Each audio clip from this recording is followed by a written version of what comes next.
एक कुत्ते ने बताया, एक स्त्री को पराये पुरुष क्यों अच्छे लगते हैं। एक समय की बात है, जंगल में एक आम का पेड़ था। उस आम के पेड़ के नीचे एक कुत्ता रहा करता था। एक दिन उस पेड़ के पास से होकर एक साधु निकलते हुए जा रहे थे। उन्होंने थोड़ी सी थकान उन्हें हुई थी। वह सत जो उस आम के पेड़ की छाया में बैठ गया, जिसके नीचे कुत्ता रहता था। वह जब कुत्ते की नज़र उन साधु पर पड़ी तो वह कुत्ता साधु से कहने लगता है, महाराज, आप तो ज्ञानी हैं, हमको कोई ऐसा रास्ता बताओ जिससे कि शरीर पूरा होने के बाद हम स्वर्ग की प्राप्ति करें। फिर कुत्ते को बात सुनकर साधु कहने लगे कि यदि तुम स्वर्ग में जाना चाहते हो, तुम्हें दोनों प्रश्नों का उत्तर खोजने होंगे। जिस दिन तुम्हें इन दोनों प्रश्न का उत्तर मिल जाएगा, उसी दिन तुम्हारी समस्याओं का समाधान हो जाएगा। फिर साधु की बात सुनकर कुत्ता कहने लगा, महाराज जी, आप मुझे दोनों प्रश्न बताओ जिनका उत्तर मैं अवश्य ढूंढ कर रहूँगा। फिर साधु कहता है कि कुत्ता, मेरा पहला प्रश्न है कि भगवान किस प्रकार भोग लगाने से भिखारी भी राजा बन जाता है।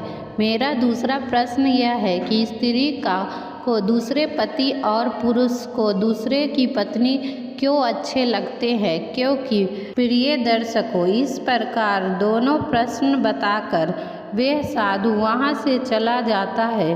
वही साधु चले जाने के बाद कुत्ता उन दोनों प्रश्नों का उत्तर ढूंढने के लिए चारों तरफ भटकता है, पर उन्हें संतुष्ट भरा उत्तर नहीं मिल पाता है। और इसी प्रकार जब कुत्ता परेशान हो जाता है और उसकी मुलाकात एक बूढ़े गिद्ध से होती है, तो वह बूढ़ा गिद्ध, जो रोज़ कुत्ते से कहता है कि तुम शंकर भगवान के पास जाओ, तुम शिव जी के पास जाओ, वही तुम्हारी समस्या का समाधान कर सकते हैं। प्रिय दर्शक, इस प्रकार कुत्ता बूढ़े गिद्ध की बात सुनकर भगवान शिव के पास पहुंचा। फिर क्या देखता है कि जंगल में भगवान शिव और पार्वती विचरण कर रहे थे। फिर वह कुत्ता भगवान शिव के पास जाकर उन्हें अपनी समस्या बताता है। तो कुत्ते की बात सुनकर भगवान शिव और पार्वती वहीं जंगल में एक शिला पर बैठ जाते हैं और वह कुत्ता से कहते हैं कि मैं तुम्हें एक छोटी सी कहानी सुनाता हूँ। इसी को बड़े ही ध्यान से सुनना। यदि तुमने इस कहानी को पूरा मन से सुनना है तो निश्चित ही तुम्हारे पास दोनों प्रश्नों का उत्तर मिल जाएगा। प्रभु, मैं आपको वचन देता हूँ कि जब तक आप कहानी सुनाएंगे, मैं कहानी को पूरा मन से सुनूंगा। आप कहानी शुरू कीजिए। भगवान शिव कहते हैं कि एक छोटा सा गांव के बाहर भगवान विष्णु का एक छोटा सा मंदिर था, जिसमें एक वृद्ध पुजारी रहते थे। एक दिन गरीब माँ बाप अपने नन्हे से बालक को मंदिर के द्वार पर छोड़कर चले जाते हैं। खोजने पर भी पुजारी को बालक के परिवार का कुछ भी पता नहीं चलता है। जब गांव का कोई भी व्यक्ति उस बालक का लालन पालन करने को तैयार नहीं हुआ, तो पुजारी ने भगवान विष्णु की इच्छा समझकर उसे बच्चे को अपने पास रख लिया और उस बच्चे का नाम चंदन रख दिया। वहीं गांव में श्रद्धालु भक्त जो कुछ भी प्राप्त होती थी, उसे भगवान विष्णु का और पुजारी को बालक को चंदन का गुजारा चलता था। और यदि किसी दिन भोग की कमी पड़ जाता तो पुजारी और भगवान का भोग लगाकर वह स्वयं बालक को गंगा जल पिलाकर केवल सो जाता। वह धीरे धीरे चंदन बड़ा होने लगा। अब वह पुजारी के कामों में हाथ बटाने लगा। वृद्ध पुजारी हारे हाथों से अब आराम मिलने लगा था। इसलिए पुजारी ने अब चंदन को मंदिर की सफाई, भगवान विष्णु की पूजा और उनके भोग लगाने और उनकी आरती करने की विधि अच्छी प्रकार से समझा दी थी। और स्वयं पुजारी, जो भगवान विष्णु के नाम जपते जपते संकीर्तन में अपना समय व्यतीत करने लगा। वही एक दिन भगवान विष्णु के मंगलकारी नाम का जाप करते हुए पुजारी के प्राण छूट गए। अब पुजारी की मृत्यु हो जाने के बाद वह चंदन नाम का बालक जो था वह उसका संसार भगवान विष्णु के अलावा कोई दूसरा सहारा नहीं था, क्योंकि उस बच्चे को पुजारी ने ही पाला था। वही पुजारी के मरने से पहले उस चंदन को 3 बातें बताई थी। पहला बात कि हमेशा भगवान विष्णु को ताज़ी गरम रसोई ही भोग लगाना। दूसरी बात, भगवान को भोग लगाने बिना स्वयं कुछ भी नहीं खाना। तीसरी बात, भगवान विष्णु पर विश्वास रखकर कभी भी किसी वस्तु का संग्रह नहीं करना, बासी भोजन का भी नहीं। वहीं उस चंदन नाम के व्यक्ति को पुजारी की तीनों बातें ठीक से याद थी और वह उस चंदन ने तीनों बातों को बड़े ही ध्यान से पालन करता था। यदि कोई भी भक्त पहले से बिना भोजन या मिठाई के मंदिर में दे देता, बना भोजन या मिठाई मंदिर में दे देता जाता, तो बालक चंदन जो उसे गरीबों में बांट देता था, ताकि ताज़ी रसोई बनाकर भगवान विष्णु को भोग लगाता था। उसके बाद स्वयं ही प्रसाद ग्रहण करता था और यदि फिर भी बच जाता था तो उसे बांट देता था। भगवान शिव कहते हैं कि यदि रसोई बनने के सामग्री नहीं होती तो भगवान विष्णु और वह बालक चंदन दोनों गंगा जल पीकर ही रह जाते थे। एक दिन बरसात का मौसम आया और 3-4 दिन तक मूसलाधार बारिश होने से मंदिर में एक भी भक्त नहीं आया। वहाँ चंदन अपने विष्णु भगवान को गंगा का ही भोग लगाता रहा और उसे स्वयं भी पीकर समय गुजारता रहा। उधर भगवान विष्णु उस बालक चंदन की भक्ति और सहन शक्ति की परीक्षा लेते हुए किंतु आखिर में अपने भक्त बालक को भूखे से तड़पते देखकर भगवान विष्णु से रहा नहीं गया और विष्णु जो सेठ के नौकर का रूप धारण करके हाथ जोड़कर भोजन सामग्री की पोटली लेकर बरसात में भीगते हुए मंदिर के द्वार पर जा पहुँचे। और इसी प्रकार विष्णु ने मंदिर पर आवाज़ लगाई कर उसे चंदन को बुलाया और उससे हाथ की पोटली देते हुए कहा, कच्चा राशन सीधे के रूप में सेठ जी ने तुम्हारे पास भेजा है। इसे रसोई बनाओ और भोग लगाओ, स्वयं भी प्रसाद पाओ और मैं कल फिर आऊँगा। वही चंदन भगत ने आशीर्वाद देकर और सूखी गीली लकड़ियों को धुएं में गर्म रसोई बनाकर भगवान विष्णु को भोग लगाया। और फिर बरसात के मौसम में भगवान विष्णु और नौकर के भेष में चंदन भगत को सीधे सीधे देने के लिए आते रहे और स्वयं भी गरम गरम रसोई का भोग पाते रहे। भगवान शिव कहते हैं कि हे सब श्रवण, एक दिन चंदन भगत ने सोचा कि सेठ जी को सीधा भेजते हुए 4 महीने हो चले हैं, किंतु वह स्वयं कभी मंदिर में भगवान विष्णु का प्रसाद ग्रहण करने नहीं आए। फिर अगले दिन भगवान विष्णु नौकर के वेश में जब सीधा देने की पोटली लेकर आए तो चंदन भगत ने उसे, अरे भाई, तुम्हारे सेठ जी इतने बड़े धर्मात्मा है कि रोजाना तुम्हारे हाथों से सीधा भिजवा देते हैं और कभी स्वयं मंदिर प्रसाद लेने के लिए नहीं आते हैं। इस कारण मेरा हृदय अत्यंत दुखी हो रहा है। तुम अपने सेठ जी से कहना कि कल वह मंदिर में प्रसाद ग्रहण करने के लिए अवश्य पधारे। वही चंदन भगत की बात सुनने के बाद भगवान विष्णु चौंक उठे, घबरा उठे और बोले, पुजारी जी, सेठ जी को बीच में लाने की क्या ज़रूरत है? जैसा ही चल रहा है वैसे चलने दीजिए। भगवान शिव कहते हैं कि सावन फिर आया। चंदन कहने लगा, ऐसे कैसे चलने दूँ? आपके धर्मात्मा सेठ जी इतने दिनों से सीधा भेज रहे हैं, क्या मैं उन्हें भगवान को प्रसाद देने का अपना कर्तव्य भी पूरा ना करूं? मैं किसी का उधार खाने वाला नहीं हूँ। मैं अपने सेठ जी से कह देना, यदि कल भगवान विष्णु का प्रसाद ग्रहण करने के लिए नहीं आए तो मैं उनका सीधा लेना बंद कर दूंगा। फिर नौकर विष्णु भगवान अपने चंदन भगत की अकर को देख रहे थे कि एकदम काँप से उठे और यह सोचकर मन ही मन हंसने लगे। वाह बेटा, आज तो लेने वाला ही देने वाला पर धौंस दिखा रहा है। लेकिन सरल हृदय भक्तों के मनोभाव पर रीझ करते हुए भगवान विष्णु बोले, ठीक है पुजारी जी, कल सेठ जी मंदिर में प्रसाद ग्रहण करने जरूर पधारेंगे। वहीं दूसरे दिन बड़े सवेरे भगवान विष्णु नौकर के भेष में और दूध और बहती हुई सारी भोजन सामग्री लेकर मंदिर पहुंच गए। वहीं चंदन चौंक उठा, बोला, भाई आज इतना सीधा किस लिए लाए हो? तो नौकर विष्णु ने भगवान ने बोला, पुजारी, क्या आप भूल गए कि आज आपने सेठ जी को प्रसाद के लिए बुलाया है?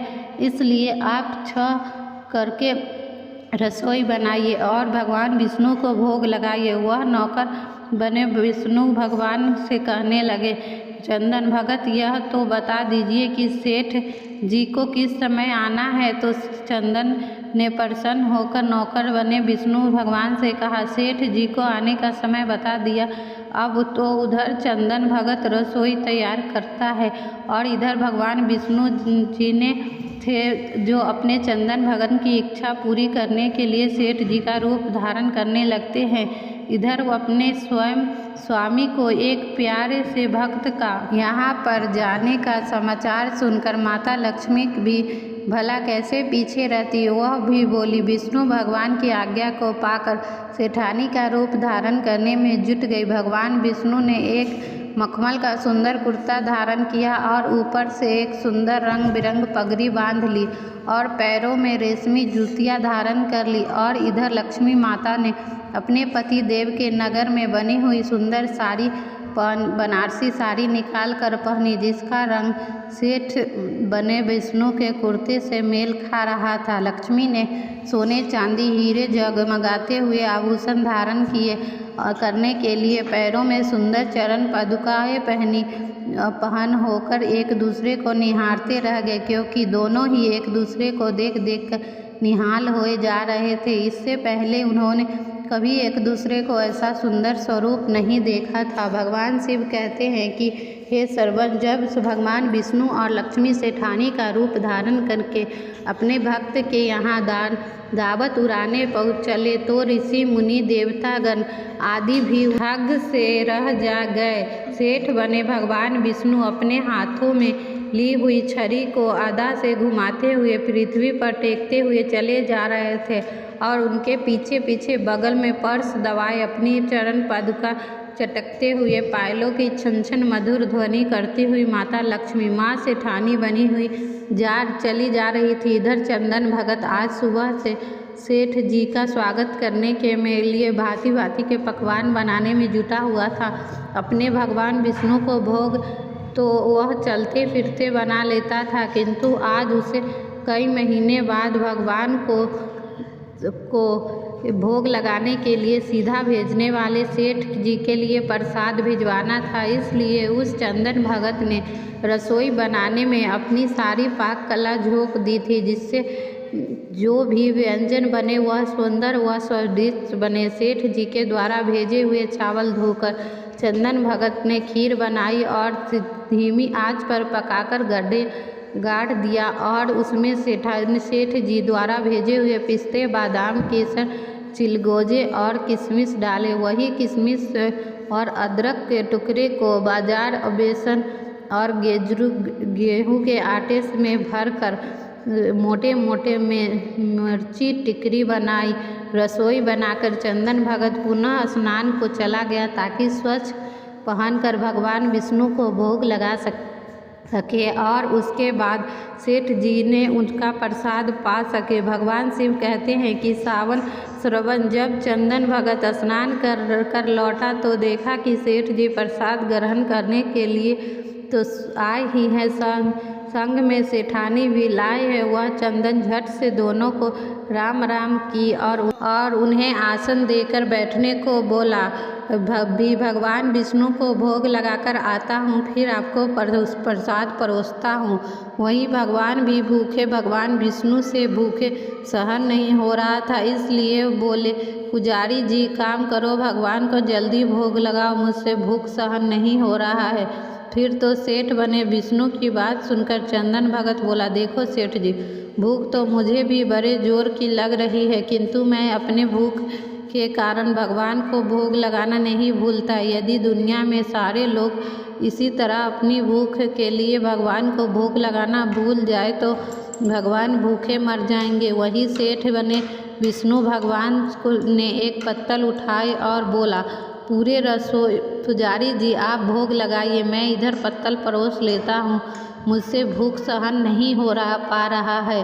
फिर चंदन भगत ने जो था सेठ बने विष्णु भगवान को डांटते हुए बोला, सेठ जी, भगवान विष्णु के काम में ना आओ तो जल्दीबाजी चलती है और ना ही कंजूसी चलती है, इसलिए चुपचाप इंतजार करो। मैं जब भगवान विष्णु को भोग नहीं लगा देता हूँ, आप रसोई के पास भी नहीं भटक सकते, चुपचाप इधर बैठ जाइए। ओम नमः शिवाय भगवते वासुदेवाय का जाप करते हुए मैं अभी आता हूँ, फिर आपको पेट भर भोजन कराता हूँ। वहीं सेठ बने भगवान विष्णु डांट खाकर चुपचाप अपने आसन पर बैठ गए।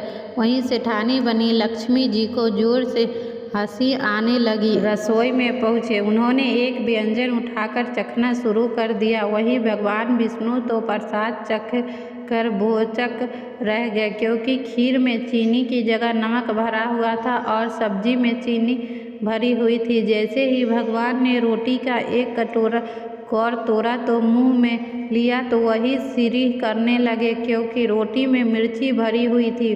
भगवान सीसी करते हुए उल्टे पैर भागे। अपने आसन पर बैठकर लक्ष्मी जी जो अपने स्वामी से की ऐसी हालत देखने के खिलखिलाकर हंस रही थी, इससे पहले भगवान विष्णु लक्ष्मी के सामने सफाई देते हुए चंदन भगत को ओम नमः भगवते वासुदेवाय मंत्र का जाप करते हुए रसोई में पहुंचा तो उसने भोग को रसोई में मिलाकर उसे पवित्र बना डाला और फिर से सेठ के सामने पत्तल परोसकर हाथ जोड़कर बोला, सेठ जी, मैंने भगवान भी भोग लगा दिया है, अब आप भी प्रसाद पाइए। विष्णु अभी भक्त की शक्ति भी जोरदार, उससे हाथों बनी हुई रसोई चखते हुए अतः उसने ग्रहण की बात सुनकर उसने अपने पसीने पोंछने लगे। भगवान विष्णु ने कभी भगवान ने विष्णु चंदन भगत को लक्ष्मी जी का मुख देखते हुए चंदन भगत के सेठ जी ढीली बर्दाश्त नहीं होती, और आप भी कहते हैं कि सेठ अब क्या हो गया आपको, अब अभी तो आपने उतावले थे भोजन करने के लिए, तो अब आपने इतनी देरी क्यों कर रहे हो, आप जल्दी से प्रसाद ग्रहण करो तो भी माता जी भी प्रसाद ग्रहण करेंगी, उसके बाद फिर प्रसाद पाऊंगा। चंदन भगत को ललकार को सुनकर भगवान विष्णु चुपचाप खीर कुल्हड़ से उठाया और सारी नमकीन खीर गट से पी गए।